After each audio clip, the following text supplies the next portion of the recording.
Hey guys, I used to think that flying business class was for influencers with sponsored trips or high-level executives who are on company-paid flights or just super rich people. Walking through queue suites on Qatar to get to economy class is like getting a moment of I'm the kind of person who is always looking for value and maximizing what you have, investing and making them work harder for you. But comfort in the form of a business class flight for an 8-hour flight always felt like a luxury that I couldn't justify within the fiber of my being. Especially when I grew up hearing, "Don't waste money, girl! Save money!" So I asked myself, when is comfort worth it? And how can I make it affordable? And that question led me down the miles rabbit hole. Business class flights cost around 5k to 8k, and that's around someone's monthly paycheck, sometimes 2 paychecks. And according to MOM, the median income inclusive of employer CPF contribution in Singapore is 5,500 per month in 2024. Is business class even for people like me? You see, I flew back from US, landed in Singapore, right smack on day one when Singapore went into phase 2 of COVID, and upon landing, I was immediately sent to Furama Hotel for 14 days of quarantine, all alone. I guess quarantine stripped life down to its essentials: eat, sleep, work out and repeat. But you just have to be stuck in a hotel room lah. And somewhere in that stillness, I stumbled upon clarity. Money, you can earn it back anytime. Time, especially with loved ones, you can never. In my 14 days of quarantine, I had a lot of time, so I stumbled upon a course on Coursera called The Science of Wellbeing by Yale University. And I think it flipped the switch for me. I started to deconstruct things that I think will make me happy but don't. And I think one of the takeaways that I had was that experiences make you happy for a longer period of time than things. That's when I thought about my mom. She never got to travel far. Her biggest trip was a Hong Kong trip that my dad won at a company D&D. Even then, that was when I was a teenager already. I realized that as she was getting older and while she can still walk, I should actually prioritize bringing her to travel the world. If can, I would love to surprise her with a business class flight. And even though COVID grounded everything, but it was a great time for me to clarify my purpose and start my plan. Fast forward 4 years later, in 2024, it finally came to pass. I bought my mom a business class experience without spending a bomb. Singapore Airlines business class redeemed with my hard-earned miles. I managed to redeem a flight that is worth $5,000 and pay just around 1 to 2k in the form of miles.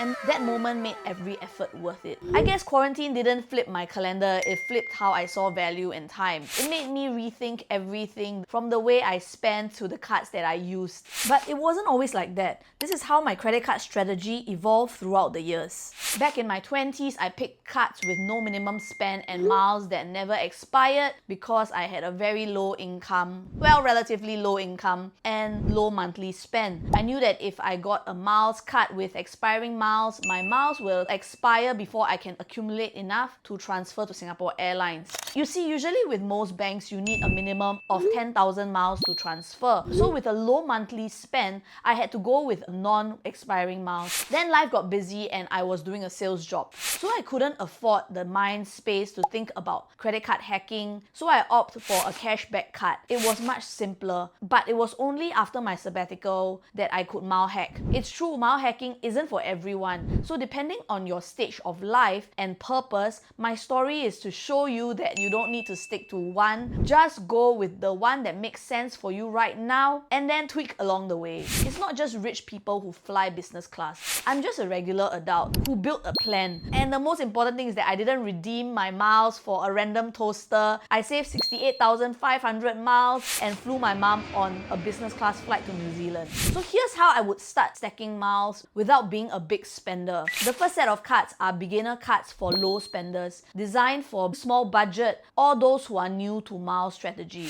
All of them have no miles expiry and no minimum spend required. The first one is the City Premier Miles, giving you 1.2 miles for your local spending and 2.2 miles when you spend overseas overseas. You should choose this if you are willing to redeem via the EVA Air Infinity Mileage Lands portal. I will put the link below how you can actually redeem flights for less miles via EVA Air Infinity Mileage Lands portal. The next card is the DBS Altitude Card, giving you 1.3 miles per dollar for local currency spend and 2.2 miles per dollar for overseas spend or spending in foreign currency. You can choose to use this card only if you want to redeem via Singapore Airlines portal. So example, let's say you already have 50,000 miles in your KrisFlyer. So then it makes more sense to get the DBS Altitude Card to help you earn miles so that you can combine your miles with your existing miles that are in the portal already. And the next is a surprising one, which is Chocolate Visa Debit Card. Because it's a debit card, you would need to put in money before you can actually spend it. But there is no credit requirement. It is slow, but it is reliable stacking. I'll put the link of how to get the Chocolate Visa Debit Card below so that you can refer to it and start earning your miles. The next set of cards are cards for aggressive miles stacking. These are optimized for users with a bigger monthly spend and are able to have sharper category tracking.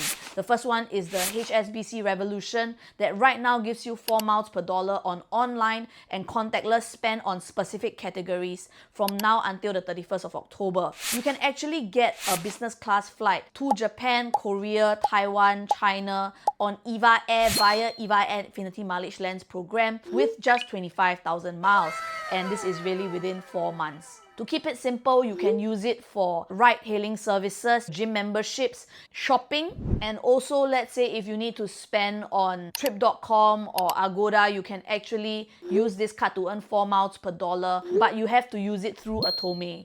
The good thing is that right now, you earn that 4 miles per dollar on $1,500 worth of spending, but that is only until the 31st of October 2025. After that, you only earn 4 miles per dollar on $1,000 worth of spending and only on online categories. Feel free to check out the link below where I share this in a short form video. The next card is City Rewards for 4 miles per dollar on $1,000 worth of online spending and selected retail. This is great for frequent e-commerce shoppers or ride-hailing services or taxis. And you can even use this for software purchases online, anything online. Mostly this card can actually give you that 4 miles per dollar if you are within the $1,000 spending cap. The next card is the DBS U card, which has the highest earn rate that I've ever seen, but only for U merchants. And it works with your U app to stack together. You can check out my previous video where I shared in depth about it. This is great for groceries and lifestyle spenders.